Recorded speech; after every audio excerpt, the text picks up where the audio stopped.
Hey everybody, Smart Silver Stacker here. The US supply of diesel fuel has fallen to a dangerously low level, the lowest level in 14 years, and the situation is not looking good. There's a variety of factors at play exacerbating this critical fuel shortage, and the situation is going to get worse before it gets better. This is a chart from the US Energy Information Administration, which reflects current fuel stocks along with recent trends in demand, and according to this data, the current supply of diesel is only sufficient to last another 25 days. Prices for diesel fuel have surged in the Northeast, and in the southeastern United States, the supply is so tight that the region is on the verge of outright shortages. This is an alert published on October 25th by Mansfield Energy, a fuel distributor responsible for delivering over 3 billion gallons of fuel annually to more than 900 fuel distribution points. And according to Mansfield, this is the situation. Poor pipeline shipping economics and historically low diesel inventories are combining to cause shortages in various markets throughout the Southeast.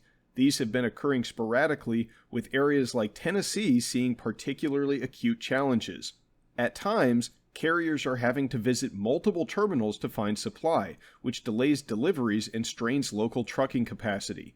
And that's a real problem. If supplies are so low that distribution vehicles are being forced to visit multiple terminals to collect fuel for distribution, you can see how that could rapidly degrade the efficiency of the supply chain in an already tight market, and exacerbate delays and shortages even further.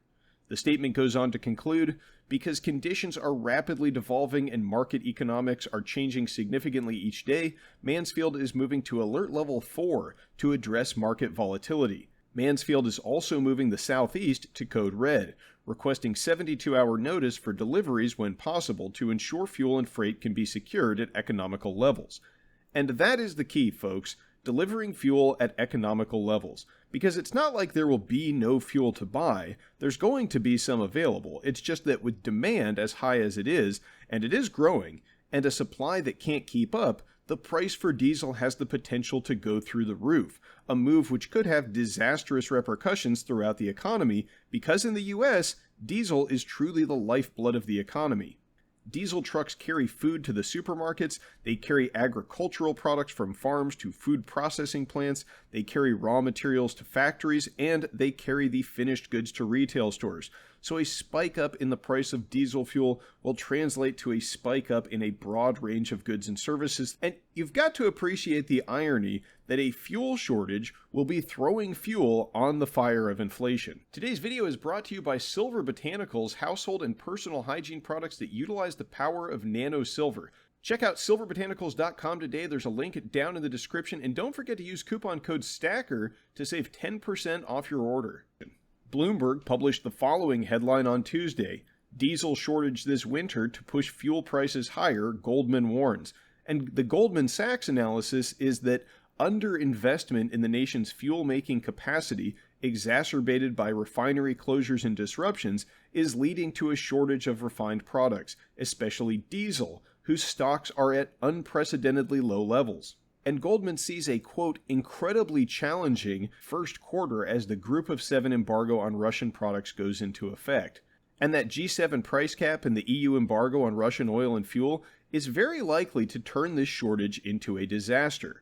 According to this September report from Reuters, EU nations have been stocking up on Russian diesel in anticipation of a winter where other fuels like natural gas will be in short supply. Also included in this report is data from Vortexa that shows how Russian diesel makes up the bulk of European imports at 44% of the imported supply. And we are rapidly approaching the implementation of the EU embargo against Russia. That means no more Russian diesel for Europe, folks. So where will they turn to get that missing supply? To their dear old friends across the pond, of course. So what are we doing about this shortage? I'm sure the folks in charge here have some brilliant master plan up their sleeves, right? Well, the Biden administration has been releasing millions of barrels of crude oil from the Strategic Petroleum Reserve, and oil refiner Valero Energy has forecast that this trend will continue into the foreseeable future. Of course, it can't go on forever because the reserves are finite, and the real problem with this approach is that the SPR, it's made up of petroleum, not diesel fuel.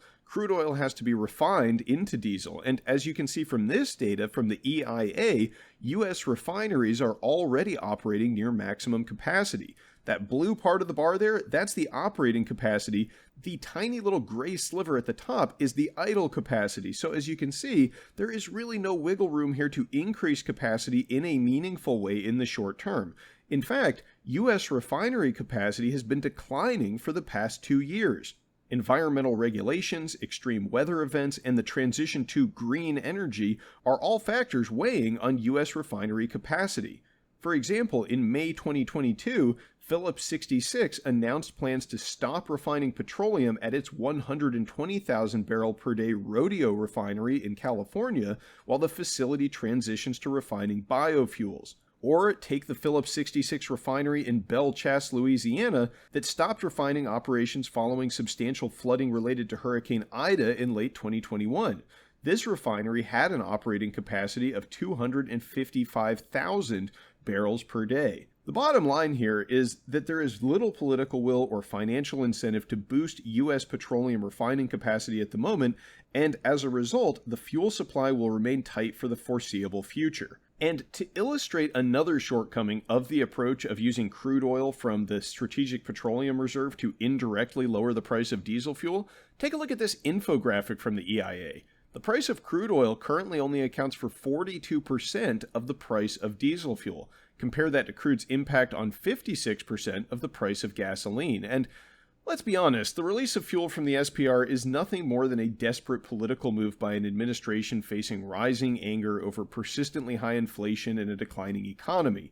And once the November midterm elections are over, we are likely to see fuel and energy prices skyrocket across the board. So that's why we all need to be getting prepared. And none of this is financial advice, but to me, that means moving wealth into hard assets like gold and silver, inflation hedges, and stores of wealth that have stood the test of time.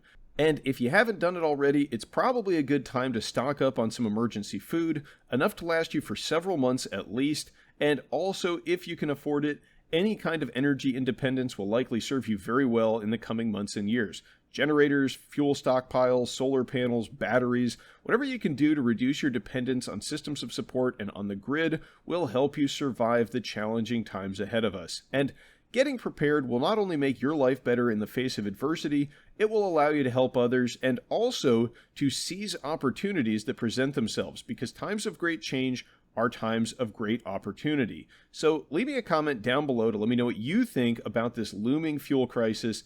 Thanks for watching, everyone. Stay safe and happy stacking. I'll catch you next time. Smart Silver Stacker, out.